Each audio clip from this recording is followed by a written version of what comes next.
Boa noite. Boa noite. Hoje iremos tratar sobre um assunto muito polêmico na educação, a reforma do ensino médio. Apresentaremos a proposta do governo para que o assunto seja melhor compreendido. O noturno ainda existirá nas escolas, apenas para os alunos que comprovarem que não podem estudar em período integral. Sendo assim, adicionarão mais um ano no seu ensino médio, tornando-o 4 anos consecutivos. As verbas federais do governo serão repassadas para 3% das escolas, ou seja, 30 escolas por estado. O governo acredita que, escolhendo as matérias que desejam estudar, os alunos terão melhor desempenho na escola. Português e matemática serão disciplinas obrigatórias para o estudante. O objetivo da reforma do ensino médio é qualificar os alunos para o mercado de trabalho. Sendo assim, permanecerão nas escolas 7 horas por dia, tornando seus dias integrais. As 800 horas anuais passarão a ser 1.400 horas letivas. Como as escolas terão 2 áreas de conhecimento por unidade, acontecerá um alto índice de desigualdade na educação. Agora passaremos a bola para o Felipe. Pega a bola aí, Felipe. Boa noite. Hoje estamos aqui numa escola da comunidade para saber a opinião do diretor e dos professores sobre a reforma do ensino médio. Estou aqui com a professora Vanessa e eu tenho uma pergunta para fazer para a professora. Sobre a reforma do ensino médio, ela tornará somente português e matemática obrigatório. O que a professora acha disso?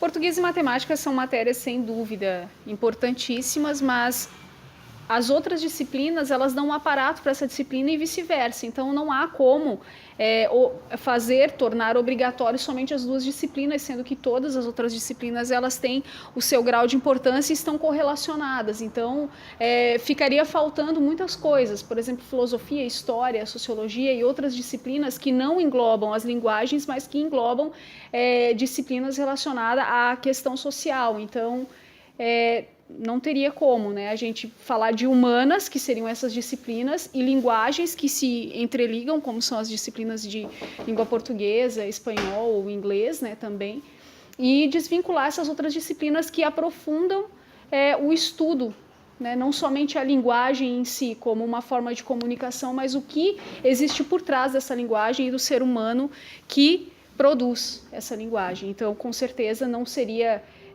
a questão só do português e da matemática teria que ser estudado uma maneira mais eficaz e uma maneira que fosse mais coerente, para que o ensino médio realmente fosse reformulado, mas de uma forma equilibrada com tudo que é necessário, com todos os eixos necessários.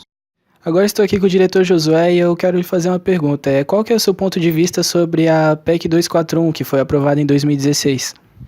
Bem, a PEC do teto dos gastos públicos, ela tem um apelo popular bastante bonito, mas os resultados e a intenção delas não é nada bonito. O que diz essa PEC, essa legislação? Que o governo não pode gastar mais do que arrecada e não pode arrecadar mais do que o ano anterior, somado à inflação do ano.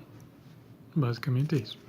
Você falando isso para uma pessoa normal, todo mundo vai ser a favor. Óbvio que o governo deve gastar menos que arrecada, em casa a gente também quer gastar menos que arrecada, e tem que ter controle dos gastos públicos. Isso é uma bandeira que ninguém que é minimamente honesto, intelectual, vai defender. O grande problema é que a população cresce todo ano e os gastos do governo também crescem todo ano, porque nós temos ainda um país que todas as políticas públicas que são previstas na educação ainda não foram implantadas de forma efetiva.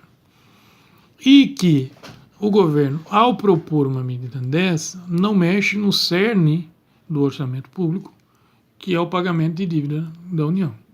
Ou seja, nós controlamos o investimento público e não controlamos aquilo que o governo paga de juro para os seus credores e para o capital internacional.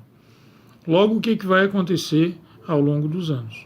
O investimento em saúde, educação, segurança pública, naquilo que a gente precisa necessariamente, vai diminuir, a população está aumentando e aquilo que o governo paga de juros da dívida para banqueiro, para o capital internacional, para o capital financeiro, não vai diminuir.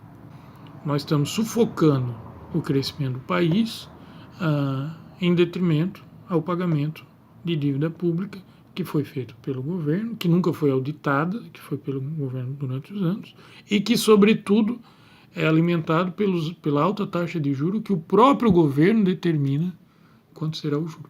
Ok, obrigado então, Josué. Agora estou aqui com o professor Wilsonei e tenho uma pergunta para fazer para o senhor. Qual que é a sua opinião sobre essa reforma?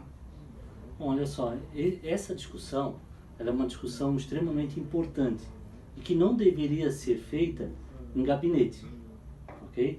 Nós temos um capital humano, né, que são os professores, que são os estudantes, né, que conhecem a sua realidade, que é a comunidade escolar.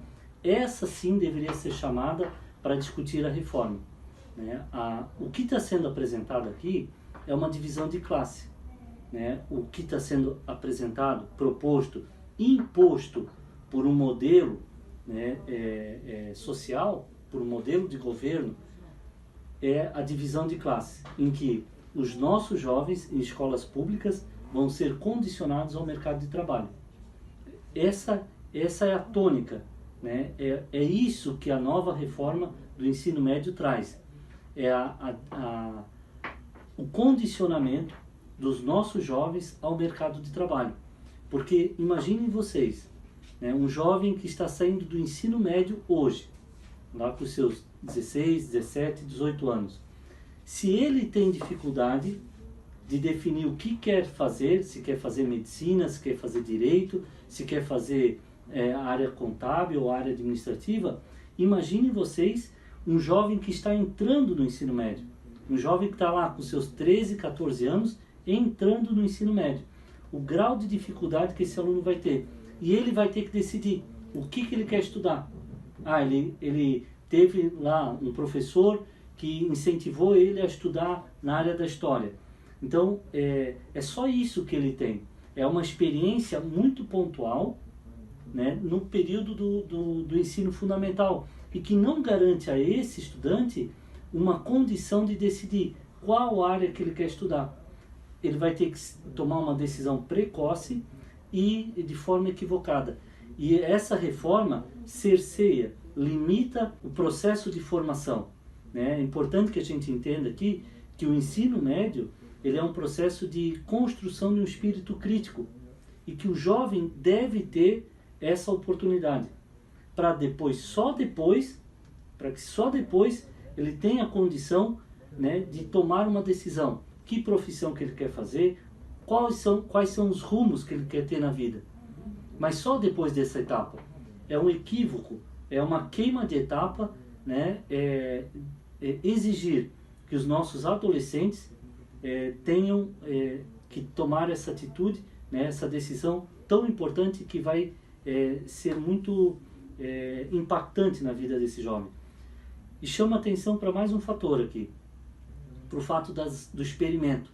O governo brasileiro faz um experimento com os jovens, né, de forma leviana, de forma aqui perigosa.